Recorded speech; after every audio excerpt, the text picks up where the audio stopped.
Y bueno, ahora continuamos con una entrevista, una visita especial en nuestro estudio. Jaime Flores, el gerente, o más bien el portavoz de campaña del candidato presidencial Donald Trump. Muy buenas tardes, muchísimas gracias por acompañarnos hoy, Jaime. Un placer, Rita, estar aquí, un placer estar con tu audiencia aquí en Univisión Las Vegas. Le agradecemos que sacara un poco de tiempo para poder tener esta conversación. Y bueno, empecemos con algo que es muy importante, que es el voto latino en sí, especialmente en un estado péndulo como es Nevada. ¿Qué significa esto para la campaña de Trump? Muchísimo, muchísimo, porque estamos plenamente convencidos de que esta va a ser la oportunidad en que los hispanos vamos a marcar el punto diferenciador en las elecciones de este mes de noviembre. No solamente de nosotros va a depender quién va a ser el próximo ocupante de la Casa Blanca, pero además de nosotros va a depender también que ese ocupante de la Casa Blanca tenga las mayorías en la Cámara de Representantes y en el Senado de los Estados Unidos que le permitan implementar esos planes y esos programas de gobierno que está proponiendo a la comunidad. De manera que vamos a ser los hispanos, no solamente en aquellos estados que ya están definidos, sino particularmente en estos 7 estados pendulares, Nevada, Arizona, Michigan, Wisconsin, Pensilvania, Carolina del Norte y en Georgia, donde hay unos componentes hispanos importantes, tal vez no tan grandes como los que tenemos en Arizona y Nevada, pero de todas maneras en Georgia ya tenemos una comunidad hispana bastante floreciente, al igual que en Pensilvania. Así es, y bueno, comentábamos antes de entrar a las cámaras que hay unas tendencias nuevas con el voto latino dentro de lo que es el Partido Republicano. ¿Nos puede aclarar un poco más? A ver, sí, Rita, el presidente Reagan acostumbraba a decir que los hispanos somos republicanos, lo que pasa es que todavía no lo sabíamos. Pues bien, evidentemente nos hemos venido enterando y hemos venido cambiando. La cantidad de hispanos que han decidido pasar de demócratas a republicanos es enorme y es todos los años mayor. Nosotros le atribuimos eso a varias razones. La primera es que por mucho tiempo los demócratas dieron por descontados a los hispanos, a los latinos. Les hicieron cantidades de promesas que nunca les cumplieron, incluyendo una reforma migratoria que prometió el entonces presidente Barack Obama, que estuvo 8 años en la Casa Blanca y que además contó con mayorías tanto en la Cámara como en el Senado y nunca promovió la reforma migratoria. Además, nos enteramos los latinos, los hispanos en los Estados Unidos, que nuestros valores y principios se alinean mucho más con los del Partido Republicano que con los del Partido Demócrata, en lo que tiene que ver con las cosas que son fundamentales para nosotros: la familia, la fe, la vida, la libertad, la democracia, el derecho a realizar el sueño americano.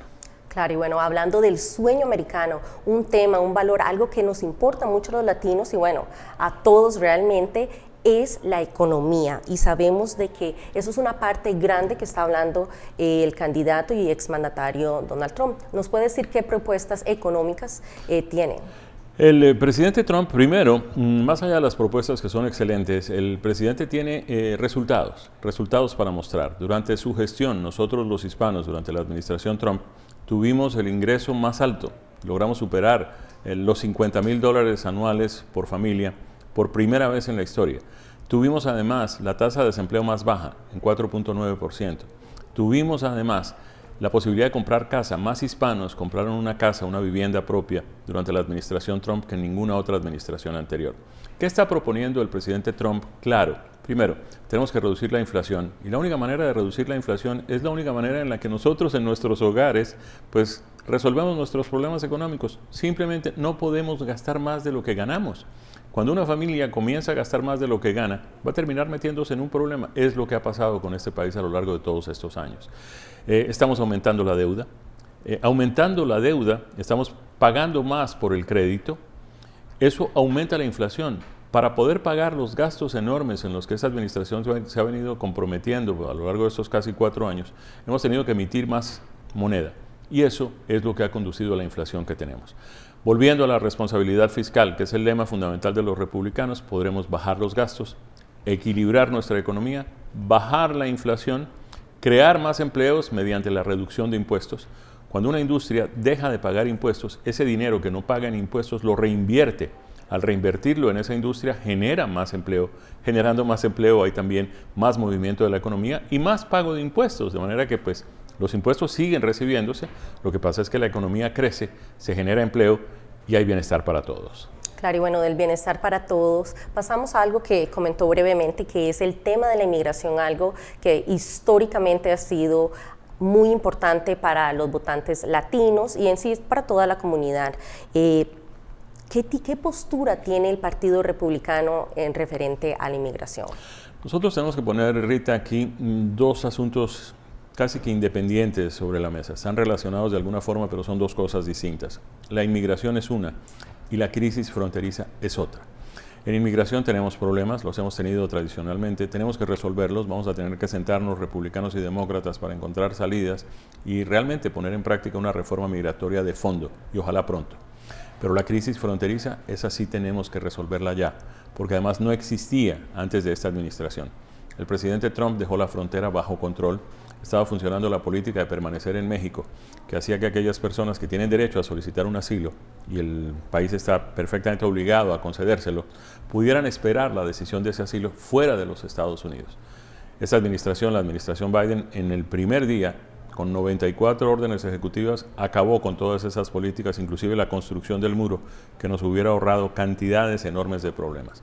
Cuando llegue el presidente Trump, volveremos a implementar las políticas que funcionaron y que nos evitaron la crisis fronteriza, independientemente de que se trabaje en la reforma migratoria que todos necesitamos.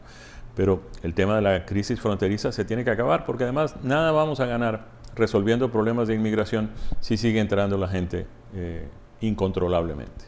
Claro, entonces entiendo de que la postura está la crisis migratoria y está también lo que es la inmigración, ¿verdad? Hay una... Sí, la crisis fronteriza no existía antes de la administración Biden. La crisis fronteriza la inventaron ellos, la implementaron y la pusieron a funcionar ellos. Lo que teníamos era problemas de inmigración, sí, pero además esos problemas de inmigración tampoco se han resuelto, porque si en lugar de gastarnos el dinero que nos hemos gastado, dejando entrar a una cantidad enorme de inmigrantes que ni siquiera sabemos de dónde vienen, y tenemos entendido que la mayoría ni siquiera hablan español, están viniendo de otros continentes, si en lugar de gastarnos el dinero que nos hemos gastado con ellos, nos hubiéramos gastado ese dinero perfeccionando los trámites migratorios. Hay cantidades de personas que llevan esperando años la solución de su situación migratoria. Han llenado los documentos, han pagado las tarifas, han esperado los plazos y todavía no se les resuelve su situación, mientras que personas que están llegando el mismo día que cruzan la frontera ya tienen un permiso de trabajo, una tarjeta de seguro social y qué sé yo qué otros beneficios. Claro, y bueno, un poquito moviéndonos del tema de la inmigración, sabemos que han habido comentarios, tal vez que a personas no le han gustado la inmigración, pero en sí el tema de por qué el partido históricamente no se ha visto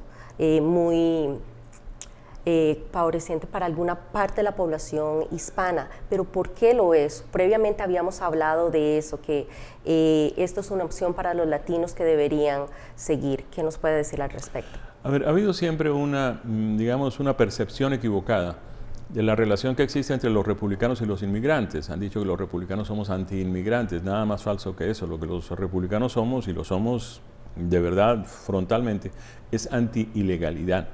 Nosotros creemos que los Estados Unidos deben tener inmigración, necesitan tener una inmigración. La inmigración ha hecho muchísimo por este país y puede seguir haciéndolo, pero tiene que ser una inmigración dentro de un marco legal y tiene que ser una inmigración ordenada, pero sobre todo responsable. Este país no puede recibir 10 millones de inmigrantes en 3 años. No tenemos dónde alojarlos, no tenemos cómo alimentarlos, no tenemos trabajo para todos ellos, no tenemos escuelas para sus hijos, no tenemos camas en los hospitales para atenderlos. Eso ha generado una cantidad enorme de problemas, no solamente en las áreas fronterizas, sino en el país entero. De manera que sí creemos los republicanos que debe haber inmigración, pero debe ser una inmigración legal, ordenada y responsable. Perfecto. Y hablando de todo el país, ¿cuál sería el futuro para los jóvenes de DACA, los Dreamers? En eso hay un consenso. La mayoría de tanto republicanos como demócratas pues están a favor de que se resuelva ya de una vez por todas la situación de los Dreamers, la situación de todos aquellos que están con la acción deferida, conocida como DACA. El problema, y esa es otra cosa que tenemos que resolver de plano y ojalá lo más pronto posible, es que queremos meter dentro del mismo saco de problemas migratorios a una cantidad de cosas que en algunas ocasiones no tienen mucho que ver unas con las otras. Tenemos que llegar a un punto en que cada uno de esos problemas se resuelva independientemente de todos los demás. Vamos a buscar unas decisiones en el Congreso para DACA, pues que sean solamente las de DACA. No le vamos a colgar a eso ni la ayuda a Ucrania, ni la ayuda a Israel, ni vamos a colgarle a eso la ayuda para Taiwán, que es lo que lamentablemente se ha venido haciendo en el Congreso y por eso no se progresa en las diferentes iniciativas que se estudian por el Congreso en los Estados Unidos, porque hay demasiadas cosas que quieren meter dentro de un mismo proyecto de ley. Si cada uno de los asuntos que tienen que ver con inmigración se resolviera independientemente, seguramente ya habríamos resuelto muchos de ellos. DACA es uno, digamos, los empleados que vienen a trabajar temporalmente y que son importados, digamos, con licencia de usar esa palabra, por las compañías que los patrocinan, pues todo eso se puede resolver, pero uno por uno, no todos en el mismo saco. Y bueno, como comentaba, no todos en el mismo saco. Algo de que muchas personas de la audiencia quisieran saber es también en el tema del TPS. A ver, el TPS ha sido una solución que su primera palabra, su primera inicial específicamente la determina, que es temporal. Entonces, ¿qué ha sucedido? La idea del TPS, del estatus de protección temporal, es justamente favorecer a personas que por alguna razón han tenido que salir de su país y venir a los Estados Unidos y esperan que esa situación que creó el problema eventualmente se resuelva y esas personas puedan regresar a sus países. Por eso esa condición de temporal. Ahora, la pregunta que uno tiene que hacerse es, por ejemplo, si mañana cae el régimen de Maduro en Venezuela, ¿todos los venezolanos se van a devolver? Si mañana cayera el régimen de Castro en Cuba o de Díaz-Canel, ¿los cubanos que están viviendo en los Estados Unidos se van a regresar? Muy probablemente no. Seguramente no todos lo van a hacer. Entonces tenemos que crear fórmulas que permitan resolver temporalmente una solución para estas personas, pero que al mismo tiempo exista un camino hacia una solución definitiva. Es decir, que haya una ciudadanía permanente mediante unas condiciones, que dentro del marco de esa ciudadanía, de esa residencia permanente, haya un camino también a una ciudadanía, en fin, todo ese tipo de cosas. ¿Qué es lo que tenemos que hacer? Es ahí donde nuestros líderes hispanos, nuestras organizaciones hispanas, tienen que buscar su poder de influencia ante los congresistas, ante los senadores y ante la misma Casa Blanca para salir en defensa de los intereses de estos inmigrantes. Pero no podemos hacer eso por los 10 millones que llegaron, porque lamentablemente ni siquiera sabemos quiénes son, de dónde vienen, a qué vienen a los Estados Unidos. Cuando tengamos eso que estamos anhelando tanto, un proceso de inmigración legal, ordenado y responsable, seguramente vamos a encontrar soluciones a largo plazo para todos los problemas migratorios. Claro, soluciones a largo plazo y individuales para cada aspecto. Ahora sí, cambiamos del tema de inmigración. Recientemente, es más, el miércoles, salieron nueva evidencia presentada por los fiscales en el caso de interferencia de las elecciones de Trump en el 2020. ¿Cómo cree que la opinión pública pueda tomar esta nueva evidencia? Nosotros creemos que primero las evidencias no son tan nuevas como ellos quieren presentarlas.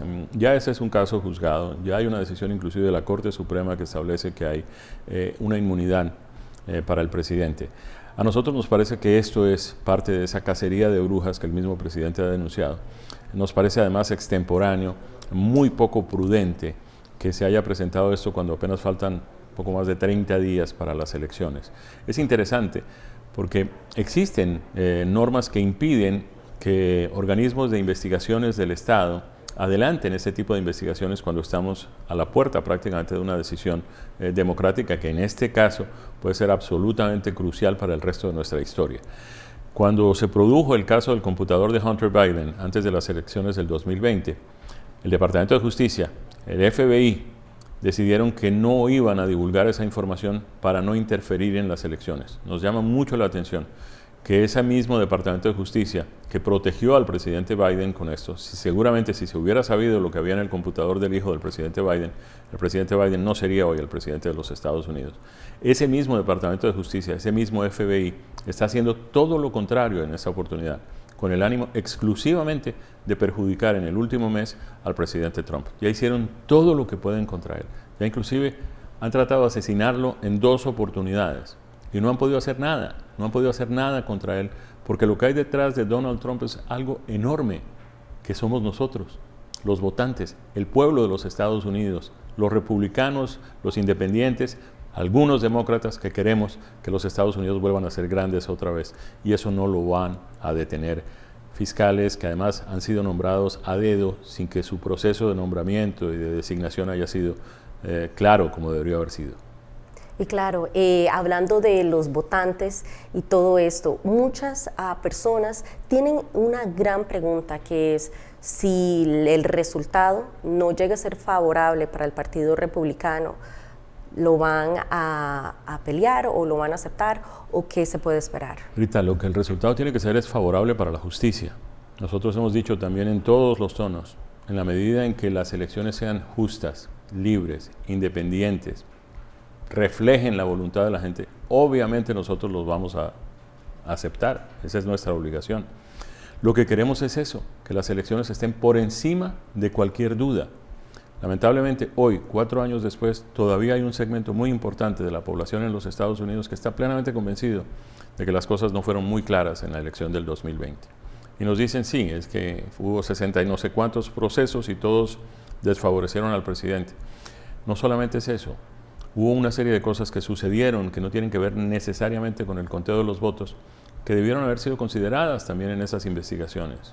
Toda la serie de modificaciones a los reglamentos que se hizo utilizando como pretexto la pandemia y que terminaron favoreciendo a los interesados en que pues, el presidente fuera Joe Biden.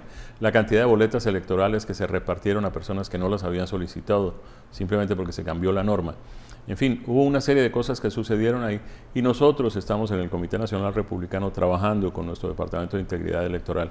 Tenemos más de 175,000 voluntarios que van a estar en los puestos de votación, en las oficinas de la supervisión electoral, pendientes de que la elección sea justa y que se proteja cada uno de los votos. Queremos una democracia sólida y firme donde nadie dude de las elecciones. Jaime, hemos llegado ya al final y muchísimas gracias por toda esta información tan importante para nuestra audiencia. Ya cerrando, ¿tiene un breve mensaje que le gustaría enviar? Sí, el mensaje obvio, yo quisiera que quienes te están viendo, Rita, pues consideren la necesidad que este país tiene de enderezar el rumbo, de votar por Donald Trump, de volver a la prosperidad, de quitarnos de encima esto que ha venido sucediendo durante esta administración. Nos han mentido, nos han dicho que no hay inflación, nos han dicho que no hay crisis en la frontera, que todo está controlado, nos han dicho que el presidente Biden está en excelentes condiciones en cuanto a su salud cognitiva y todo eso ha quedado demostrado que no era cierto. No sabemos qué nos están prometiendo en la campaña la señora Harris, prometiendo una cantidad de cosas que todos nos preguntamos si las puede hacer, ¿por qué no las está haciendo ya? Ella está a cargo del país, lleva 3 años y medio como vicepresidenta. Si tiene tan buenas ideas, ¿por qué no las pone en práctica? Eso es fundamentalmente. Creo que tenemos la oportunidad de enderezar el rumbo de este país, volver a ser grandes a los Estados Unidos otra vez. Excelente, Jaime. Nuevamente, muchísimas gracias por acompañarnos aquí en el estudio y seguimos con más.